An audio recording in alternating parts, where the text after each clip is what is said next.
Next witness, Mr. Mark. Brandon Meredith.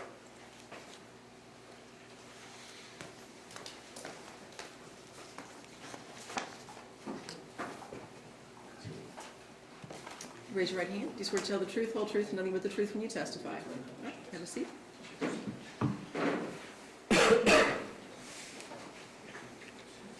Brandon, can you state your name for the jury, please? It's Brandon Meredith, And by whom are you employed? Carroll County Sheriff's Department. And what's your position with the Carroll County Sheriff's I'm Department? a deputy. And how long have you been a deputy at the Sheriff's Department? 3 years now. Okay. And at the time of April 3rd, 2018, about how long have you been with the Sheriff's Department? 2 years. Okay. And prior to becoming a deputy sheriff, did you have to undergo any training? Yes. What kind of training have you had? The 23 weeks of training at the Department of Criminal Justice. Okay. And is any of that training focused on the issues of driving under the influence or DUI detection? Yes. And how much of the training is devoted to that? One of the classes is 40, and I think the other one's 80. It's 2 weeks for one of the trainings, and the other one's 40. Okay. And are you specifically trained during the course of your training how to administer standardized field sobriety tests? Yes. Okay. And are you certified then, after you've completed all this training, as a deputy sheriff on all these topics? Yes. Okay. And you received your certification? Yes. You graduated training? Yes. All right. I'm going to take you back here to April the 3rd, 2018. And you've heard the Perkins testify. Were you dispatched to Interstate 71 that day? Yes, I was. And what was that in reference to? It was in reference to a semi that was on its side. Your Honor, just for the purposes of the record, is Trooper referring to anything at the stand? I saw him glance down. I don't know if he's looking at something or not. Do you have your I got a copy of the citation. copy of the citation? Yeah, I would ask that the copy of the citation only be used for refreshing his recollection. If he doesn't remember something, but we have to go from memory. Okay, so Brandon, just testify to what you remember and that, Do you want me to take the If you citation, could, Judge? yes, please. yes. Okay, may I approach, Judge? Thank you. So were you dispatched to Interstate 71? Yes. Whenever a call goes into the 911 dispatch center here in Carroll County, is there what we call a CAD generated? Yes, there is. And so all of these times and things when people make phone calls and calls are dispatched, is that logged on that CAD? Yes. Okay. And if I may approach the witness, Judge. You may. No objection, Judge. Thank you. Is that the CAD that was generated for the incident that we're discussing here today? Yes, it is. Okay. And does that, you've reviewed that CAD before? Yes. Does it fairly and accurately depict all the events as you know them to be that happened on that evening? Yes, it is. Move to introduce as Commonwealth 1. Any No objection? So admitted? Okay. So, about what time were you dispatched to the scene? A little bit after 1800, 6 p.m. Okay. And what time did you arrive at the scene? Was it all right if I leave the CAD? If you need to refresh your memory. I arrived at 1814, so 6 minutes later after I was dispatched to the call. So you were dispatched at 6:08 Yes. and you arrived at 6:14. Yes. What time did the call come in? So this call created at 1805. So 6:05. Yes. Okay. You take that from me. Back if we need to. Yeah, Judge, may I have the clerk mark the exhibit, please? Yes. So where on Interstate 71 were you dispatched to? Around the 50-mile marker, northbound. Okay, and was this in Carroll County? Yes, it was. All right. And what did you see when you arrived at the scene? When I arrived on the scene, I seen a tractor trailer. It was off of the right-hand side of the interstate. It wasn't completely on the side, but there was a ditch there. It's kind of deep, and it was enough to where it's at an angle. It wasn't completely on the side, but enough to where it could have fell over on it. It's completely on the side at any moment. Okay. Were all the wheels on the ground? I can't remember right now. Okay. And when you got there, did you make contact with the driver of the vehicle? Yes, I did. And do you recognize the driver in the courtroom today? Yes. Can you point him out to the jury, please? Right in front of me. Okay. Do you know the driver's name? Yes, I do. What's his name? Daryl Darnell. I know it's been some time since you wrote this citation. Would it be an assistance to you to review your citation as to its actual legal name? Yes, please. Your Honor, may I approach? Any objections from, No, Judge. you may, Daniel Darnell. Sorry, I had multiple cases. Now, when you made contact with Mr. Darnell, where was he at? He was actually standing on the steps of the truck. The cab door was shut, but he was on the outside of the vehicle standing there. Okay? And when you approached him, did he say anything? He said that he needed somebody to pull his truck out so that way he could get on down the road. Okay. And were you ever able to get really close to Mr. Darnell at this point in time? Not at that point in time, no. Okay. And how were his mannerisms and things? He seemed nervous to me. Okay. When you say that, what do you mean by that? He just didn't say a whole lot, just kept saying he needed somebody to pull the vehicle out so that way he could get going down the road. He never come down off the truck at that point in time to, talk to me or anything like that. I advised him to not get in the truck at that time until we could get off the road, just it seemed unsafe to be climbing around in there looking for any paperwork that I might need to work that accident. Okay. And what did you do at this point? At that point, I went back and I radio dispatched to go ahead and contact our next big wrecker that we have on our list. And when you're doing this, are you able to maintain visual contact with Mr. Darnell? Yes. Okay. Do you ever notice him get back in that truck? No. Do you ever notice him do anything besides sit outside the truck? No. Okay. And did they dispatch a wrecker? Yes, they did. Okay. And what happened once the wrecker got there? Big rig out for exit 55 is the one that responded. They come down and set a scene up for the safety of those guys that are pulling the vehicles out of the interstate. That time I just sat back and let those guys do their job once they got the vehicle out. And at this point in time, were you processing this as an accident? Yes. Okay. And do you ever ask Mr. Darnell for any paperwork or anything like that? After they get the vehicle out of the ditch and it's on the road, I then ask Mr. Darnell for his insurance and logbook for the accident report. Okay, and what does he do with regard to that? At that time, I smelled alcohol in his person. Okay. Was it, so you were able to get close enough then to smell? Yes. Okay. And you said you smell alcohol. During the course of your training and the course of being a police officer, are you familiar with the smell of alcohol? Yes, I am. Were you confident that that was alcohol upon his person? Yes. Okay, so what do you do at that point? At that point, I asked Mr. Darnell if there's anything that would prohibit him medically to conduct a balance test. Okay. Now, you say a balance test. We talked a little bit about your training and standardized field sobriety test. Are you, and you said you were trained to do those. Yes. Are these the type of tests that you were giving Mr. Darnell? Yes, they were. Okay, and what test did you intend to give Mr. Darnell? The first test would have been the walk and turn, and the second test is the one-legged stand. Okay, I want you to tell this jury how you were trained to administer a walk and turn test. You just do it from here in the box. Just speak it in words. At the start of it, you have whoever the subject is or the violator, they'll stand. I'm gonna use my hands here a little bit, so if you don't understand, just let me know. I'll stand over here to the side, so that way, I'm right-handed, so I stand that way so my weapon's not towards whoever it is I'm dealing with. Have them stand there and kind of visualize a straight line. We're on the interstate.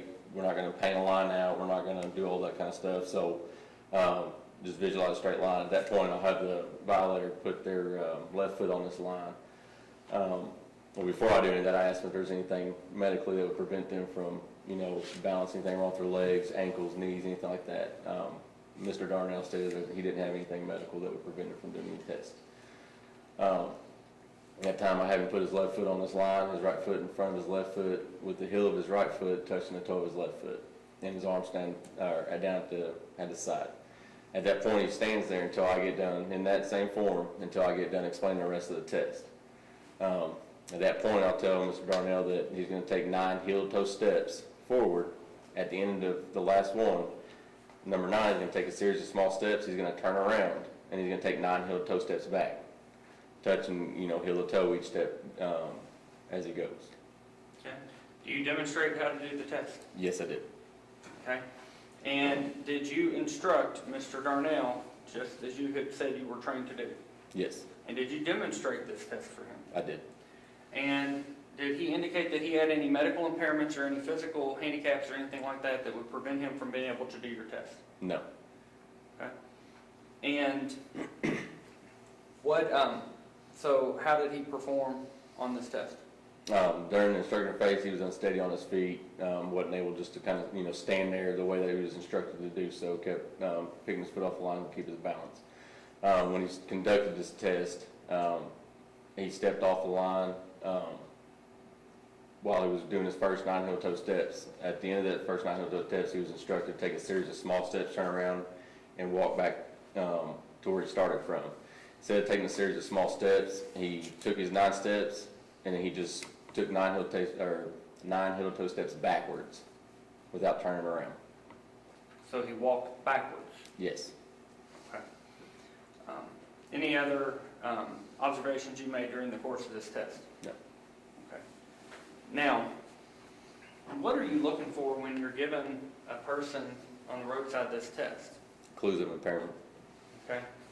And did your Mr. Darnell's performance on the test indicate to you that he had clues of impairment? Yes.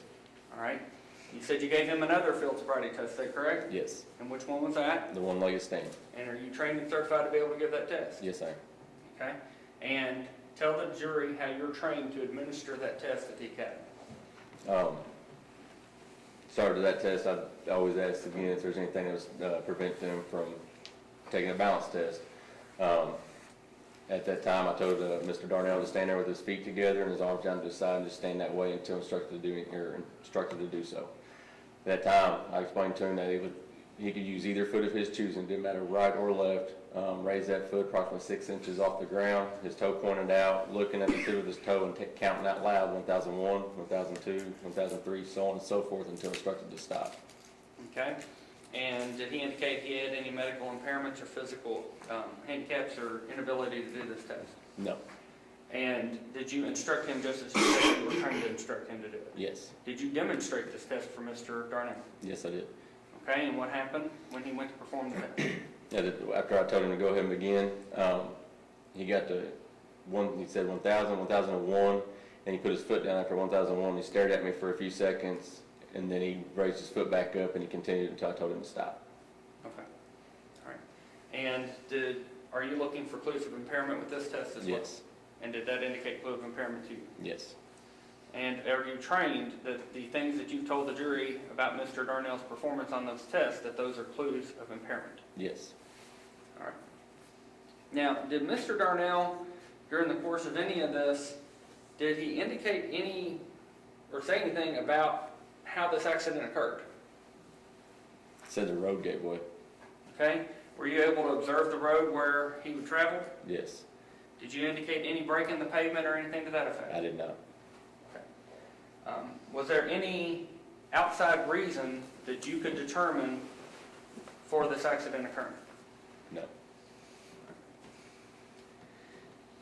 And did you have occasion during the course of your investigation to look into Mr. Darnell's cab? I did. And this is a semi-tractor trailer, correct? Yes, it is. Is it, what kind of trailer is it? It's a box trailer. Okay. And in the cab of the truck, did you find anything during the course of your investigation that led you to bring charges against Mr.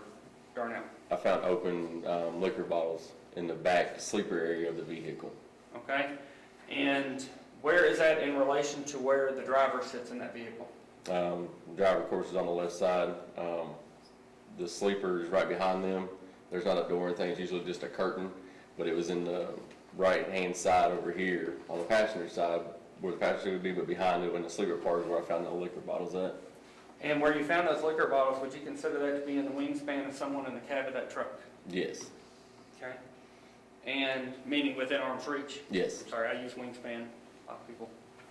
So, did you take pictures of those bottles? I did. Your Honor, may I approach the witness? Yes, No objection. you may, thank you. I'm showing you, I may be a duplicate, 2 photographs there. Can you identify those for me? One of them's I guess you say it, Lorex, blackberry flavored brandy. There's multiple bottles of that in there. There's also bottles in the back you can see tipped over that are Jack Daniels, I believe, and then I don't remember what the big bottle was that was tipped over there. Are these pictures of the bottles that you took of the inside of Mr. Darnell's cab? Yes, Okay? And do those pictures fairly and accurately depict the condition of the cab at that point in time? yes. Your Honor, move to introduce the Commonwealth's 2. No objection. So admitted? Your Honor, move to publish to the jury. No objection. You may publish. Thank you. Now, are those bottles that are used to hold alcohol, Yes, were the seals broken on those bottles? yes they were. So they were open. Yes, Had the contents been either partially or wholly removed? yes. Okay. And during the course of you being out there with Mr. Darnell, did you ever lose visual contact with Mr. Darnell? No, Okay. Did you ever at any point in time that you were on the roadside and they were working, getting this truck on, and before you did these field sobriety tests, did you ever see Mr. Darnell eat or drink anything? no, Did you ever see him have one of these bottles in his hands or anything like that? no, Prior to taking him from the roadside, did you search Mr. Darnell's person? what do you mean? Did you pat him down? I patted him down before I put him in my vehicle, yes. When you patted him down, did you find anything on his person? No, So no liquor bottles, anything like that on him? no, All right. Now, after you concluded your standardized field sobriety test, you arrested Mr. Darnell at that point in time, correct? yes, And you arrested him and charged him with operating a motor vehicle under the influence of alcohol, is that correct? yes, And you also charged him with possessing an open alcohol beverage container in a motor vehicle, is that correct? yes. And what did you do with him after that? After that, we left the scene and went to Carroll County Memorial Hospital And why did you go to Carroll County Memorial Hospital? to do a blood draw to get the blood alcohol content. Okay? And is this standard practice of your department and the police officers in this county? Yes, And when you went to Carroll County Memorial Hospital, where did you take him to when you got him in the hospital? went into the ER. Okay? And what did you do once you got to the ER? Once I got to the ER, I had him sit at a table that's right there by the nurse's desk. Got the blood kit, got the paperwork that we fill out there, and then I read Mr. Darnell the incomplete consent. Okay? And do you have a copy of the implied consent that you read? I do, Do you have it there with you? yes. Okay? I want you to read to the jury what you read to Mr. Darnell. No objection, Your Honor. Objection or no objection? You said, I said no objection, sorry. Sorry. The incomplete consent warning, I will be requesting that you submit to a test of your breath, blood, or urine, or any combination of these tests. If you refuse to submit to any test which I request, the refusal may be used against you in court as evidence of your violation of KRS 189A-010, and your driver's license will be suspended by the court at the time of arraignment, and you will be unable to obtain an ignition interlock license during the suspension period. If you are convicted of KRS 189A-010, your refusal will subject you to a mandatory minimum jail sentence, which is twice as long as the mandatory minimum jail sentence that would be imposed if you submit to all requested tests. The results of any test taken may be used against you in court as evidence of your violation of KRS 189A-010, subsection 1. If a test is taken, although your license will be suspended, you will be eligible immediately for ignition interlock license, allowing you to drive during the period of suspension, and if you are convicted, you will receive credit toward any other ignition interlock requirement arising from this arrest. If you submit to all tests, which I request, you have the right to obtain a test or test of your blood performed at your expense by a qualified person of your choosing within a reasonable time of your arrest. You have at least 10 minutes, but not more than 15 minutes to attempt to contact and communicate with an attorney. Do you wish to attempt to contact an attorney at this time? And did you afford Mr. Darnell 10 to 15 minutes to contact an attorney? Yes, I did. And do you know if he was able to contact an attorney? I don't believe he was able to get a hold of nobody. After his time was up, then what did you do? After his time was up, I read the next section was based upon the information which was previously read to you. I am now requesting that you submit to a test of your blood. Will you now submit to the test? And how did Mr. Darnell respond to that question? He refused to take the test. He refused to take the blood test. Yes. Okay, what'd you do after that? At that point, I gave the blood kit back to the hospital because we keep them there, and I took Mr. Darnell back to the vehicle and took him to Carroll County Detention Center. Okay, and were you present during Mr. Darnell's booking here at the detention center? Yes. Okay, and when they booked him in, did they take anything off of his person? Not that I can recall. Do you recall them taking any alcohol bottles or anything to that effect off of his person? No. Okay. All right. And is that where you lodged Mr. Darnell? Yes, it is. And did you actually cite him with the uniform citation for operating a vehicle under the influence of alcohol and possessing an open alcohol beverage container? Yes, it did. And that was all done that same night, is that correct? Yes, it was. And all these events and things that you testified to, they all occurred here in Carroll County, is that correct? Yes.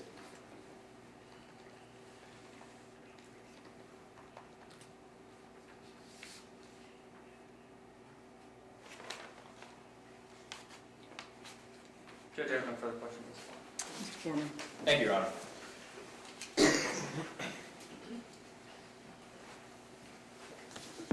Morning, Trooper. This deputy. Deputy, I'm sorry. What? I deal with officers, deputies, troopers, I That's okay. apologize. Deputy. Yes. Deputy Meredith, good Yes. morning. Morning. Let me write it down to make sure I don't screw it up again. Deputy, you probably, have you been questioned before in a jury trial or in a suppression hearing?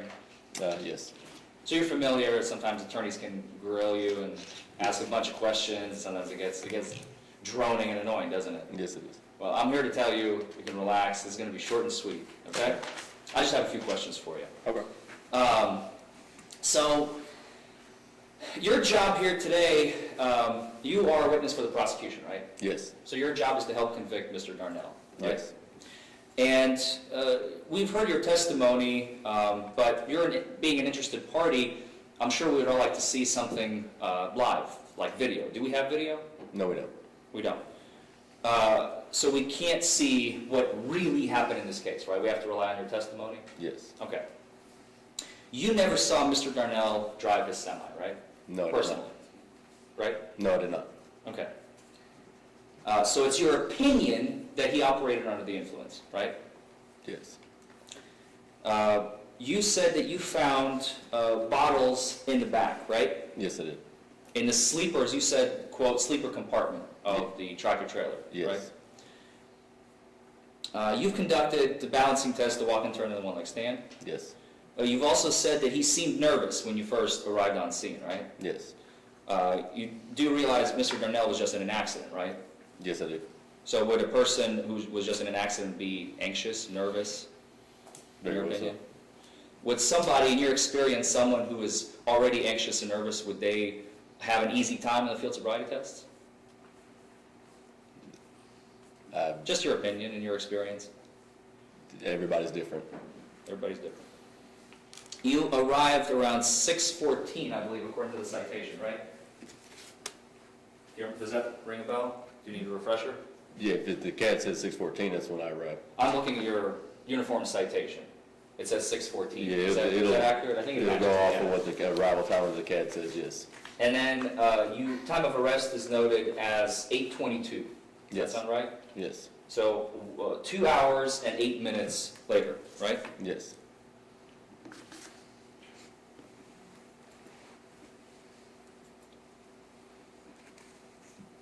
Do you have those pictures?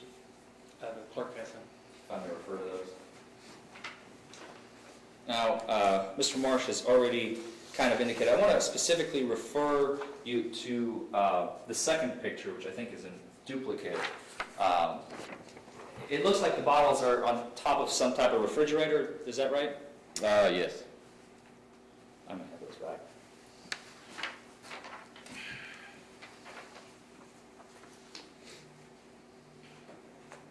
No further questions? Any redirect, Mr. Marsh?